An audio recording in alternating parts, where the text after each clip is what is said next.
Gotta go to the dentist this morning, get my teeth cleaned. Mr. Simpson, have you been flossing regularly? Absolutely, all the time. I go to the floss store and they're like, whoa, there he is again. Because I buy so much floss. Let's just get started. Before teeth cleaning?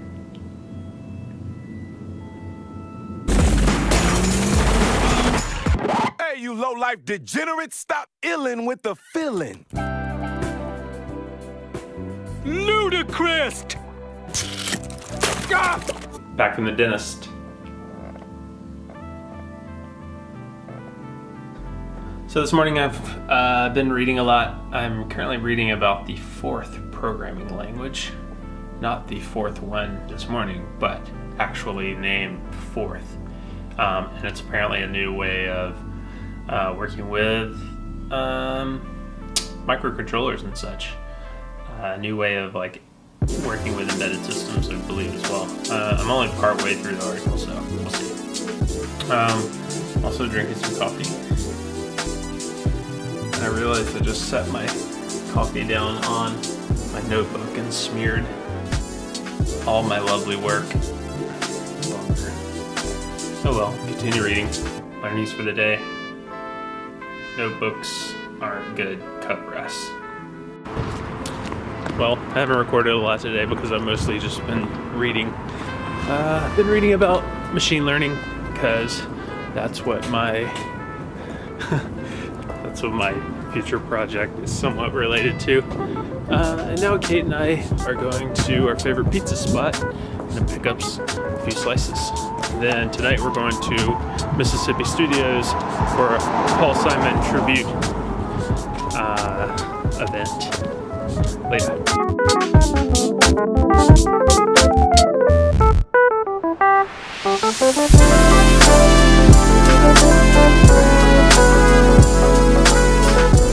Well, I'm recording Tuesday, the end of Tuesday's episode, Wednesday morning, because the day kind of got away from me yesterday. I pretty much spent the day reading about deep learning and looking into a library for the Arduino called QBehave.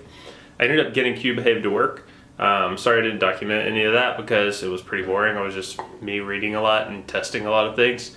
There is one gotcha in the QBehave library. I'll actually link to it too in this post.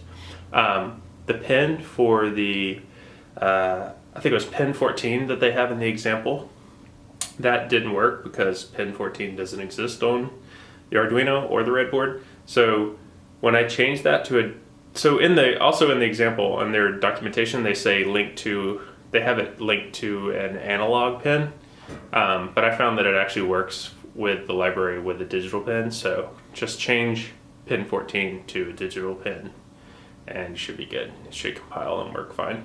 I'll show what it looks like for me. It's not much right now, but hoping to dive into the library today and see how it's working. Yesterday I pretty much learned about TensorFlow. It seems like the most popular deep learning library, so hope to report on that in the future. Later. Alright, so this is a pretty basic example using 3 LEDs here and a single button. But the goal is to the machine is supposed to learn which one of the LEDs you actually want to stay open or stay on. And it does that by keeping a record of how long the LED has been on in the past. So for instance, if I keep this one on, now I turn it off, now it switches to that one and I turn that one off faster, turn that one off faster. So I'll leave that one on longer. So now it should know that I want this LED on because it's been on the longest. Or maybe I have to train it a little bit more.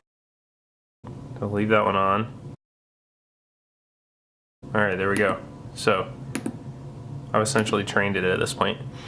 And yeah, that's about it. Pretty basic, but hopefully today, Wednesday, I can dive in and see how this thing's working and create some more interesting examples. I do have a goal in mind for using this, but it'll lead into the larger project that I'm working on. Stay tuned.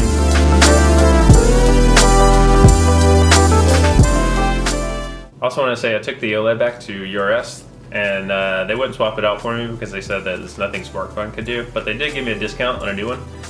So I ended up getting a new one, and fortunately, this one doesn't actually have the double stick tape on it. So, looking forward to building that on Wednesday, and which is today. Actually, I'm recording this a day late, but I'll be building that and hopefully getting going.